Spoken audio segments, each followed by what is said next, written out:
Minhas caras, meus caros, o golpismo de Jair Bolsonaro é permanente, não vai passar nunca. Assim ele começou a fazer política, ele mobilizou forças da sociedade brasileira que pensam segundo esses valores. Não é muita gente, não, é muito menor do que o seu eleitorado, mas o bastante para fazer barulho, né? Durante 1 ano e meio, ele tentou governar mais ou menos na base do murro na mesa, da porrada, sem base congressual, e ele percebeu que ele iria cair. Então, ele faz acordo com o Centrão, praticamente terceirizou o governo e deixou para si, digamos, a condução política, não a política ali do varejo, do dia a dia, da organização dos poderes, mas, digamos, o mercado das ideias, das más ideias. Tá? Quem cuida da administração de verdade é o Centrão, quem cuida do caixa é o Centrão. E como num programa, se poderia dizer, essa gente topa tudo por dinheiro, ou quase tudo, não topa golpe de Estado.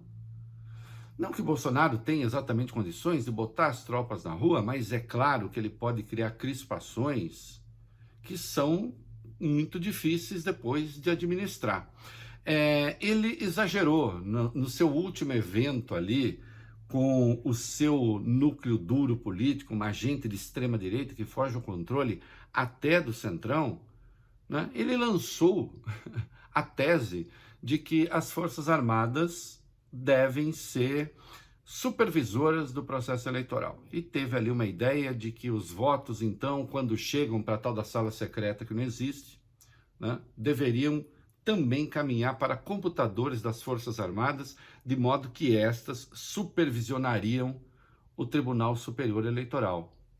E vejam que coisa, aí o Centrão, como força de estabilização do próprio bolsonarismo, diz, não, isso não.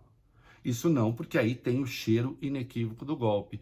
E aí o próprio Arthur Lira, presidente da Câmara, veio a público para dizer o seguinte: o processo eleitoral brasileiro é uma referência, pensar diferente é colocar em dúvida a legitimidade de todos nós eleitos em todas as esferas. E, portanto, ele está falando, sua também, Bolsonaro.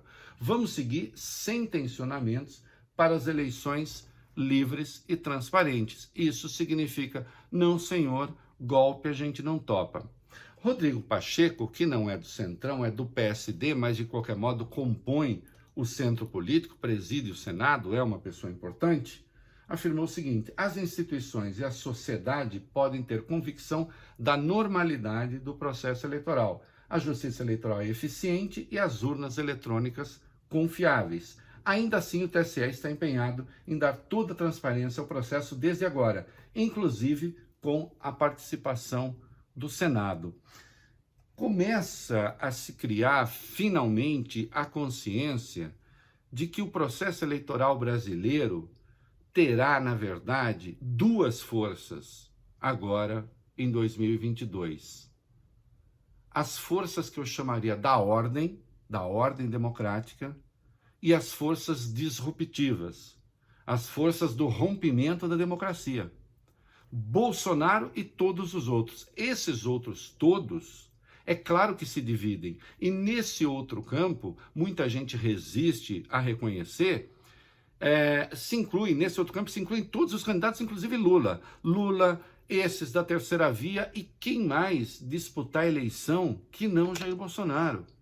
O único que tem proposta de romper a regra do jogo é o atual presidente da República.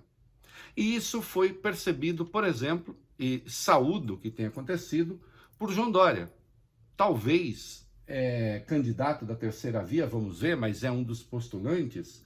Na sabatina que ele fez com a Folha UOL, disse: não há razão para não manter o diálogo com Lula, com o PT, com os partidos à esquerda e partidos à direita.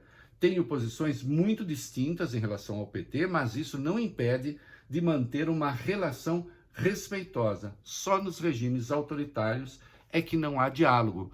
Portanto, acho que uma personagem importante da vida política, como o ex-governador de São Paulo, talvez candidato a presidente da República, percebeu a tempo o erro daquilo que eu vinha chamando de candidatura nem-nem. E até uma figura do mercado, como Armínio Fraga fala, a depender do que aconteça no segundo turno, sim, posso votar em Lula. É preciso que fique claro que, de um lado, está a normalidade do jogo, do outro, o rompimento dessa normalidade. Essa é, na verdade, a grande disputa. É isso aí.